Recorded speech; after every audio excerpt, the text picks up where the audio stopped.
Hello everyone, আসসালামু আলাইকুম। আশা করি আপনারা সবাই অনেক বেশি ভালো আছেন। আলহামদুলিল্লাহ, আমি এবং আমার পরিবারের সবাই আমরা ভালো আছি। গতদিন আমাদের ছাদ বাগানের ছোট একটি ভিডিও দিয়েছিলাম, আপনারা অনেকেই পছন্দ করেছেন। এই জন্য আজকে আমাদের ছাদ বাগানের পুরো ভিডিও দিলাম। আশা করি সম্পূর্ণ ভিডিও দেখার পর আপনাদের ভালো লাগবে। আসলে এখন শীত শেষ, গরমের শুরু। এই সময় খুব একটা ফুল বা সবজির গাছ ছাদে নাই, বা ফলের গাছগুলো কেমন জানি হয়ে আছে, একবারে প্রাণহীন এমন একটা অবস্থা। এই যে ফুল গাছগুলো কেমন মরে মরে গিয়েছে, তো যতটুকু আছে সেটাই শেয়ার করলাম।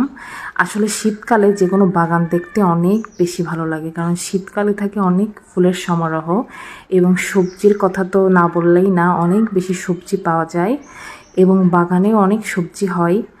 তো আসলে যতটুকু আছে ততটুকুই মনে হলে শেয়ার করি।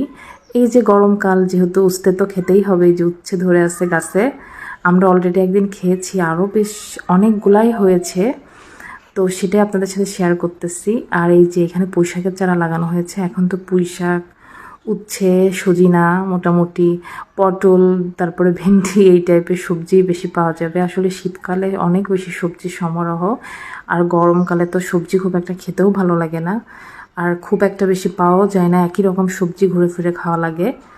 আর কি আর করার, আসলে যখন যেমন আমাদের তেমনই চলতে হবে, তেমনই খেতে হবে। তো আসলে আমার নিজেরও অনেক বেশি বাগান ভালো লাগে। আমার ইচ্ছা আছে একটা বয়সের পরে, যখন বাচ্চারা বড় হয়ে যাবে, নিজে একটা অবসর সময় থাকবো, তখন গাছ লাগাবো। গাছ একটা ছোট একটা বাগান করব, সেটা ছাদে হোক বা যে কোনো জায়গার উপরে হোক। আমার অনেক পার্সোনালি অনেক বেশি ভালো লাগে। আমার হাজব্যান্ড এবং আমার এরকম একটা পরিকল্পনা আছে। তো যাই হোক, এই যে দেখুন মরিচ গাছটায় অনেক সুন্দর মরিচ ধরেছে। এরকম অনেকগুলো মরিচ গাছ আছে। এই যে বেগুন তো শীতকালে অনেক খাওয়া হয়েছে, এই যে আরও আছে। তো আসলে যে বাগানটি দেখছেন, এটা হচ্ছে আমার শাশুড়ি মায়ের। সে বাগানের পেছনে অনেক বেশি পরিশ্রম করে। আসলে একটা বাগান করতে গেলে যেমন ধৈর্যের প্রয়োজন, তেমনি দরকার পরিশ্রমের। সে অনেক বেশি পরিশ্রম করে। তো আসলে আমি নিজে চোখে দেখেছি যে পরিশ্রম ছাড়া আসলে সম্ভব নয়। তার অনেক একটা গাছ না হলে সে বারবার চেষ্টা করে। তো তার কাছ থেকে অনেক কিছু দেখে শিখেছি, সেখান থেকে আরও বেশি অনুপ্রাণিত হয়েছি। আর আমার বাসায়ও তো আমার আব্বু আম্মু অনেক বেশি বাগানপ্রেমী মানুষ, তাদেরও ছোট একটা বাগান আছে। বিশেষ করে অনেক রকম ফলের গাছ, অনেক টাইপের আম গাছ আছে, মিনিমাম 10-15 টাইপের আম গাছ আছে আমাদের বাগানে। ইনশাল্লাহ ইচ্ছা আছে যে আমের সিজনে যখন আম ধরে থাকবে, আপনাদের সাথে আমাদের পুরো একটা, আমার বাবার বাসার বাগানের পুরো একটা বাগানের হোম ট্যুর দিব।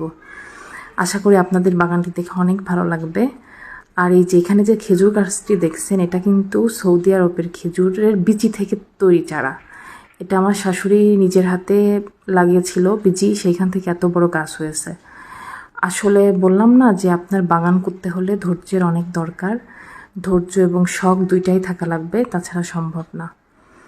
তো জীবনের ক্ষেত্রেও তাই, পরিশ্রম ছাড়া যেমন সফলতা আসে না, তেমনি ধৈর্য না ধরলে আসলেই কিছু সম্ভব নয়। যে কোনো কাজের মূল উদ্দেশ্য হচ্ছে ধৈর্য এবং পরিশ্রম, তাহলে মানে জীবনে সবাই আসলে সফলতা পায় জীবনে। আর যাদের ধৈর্য কম, তারা কখনোই সফলতা পায় না।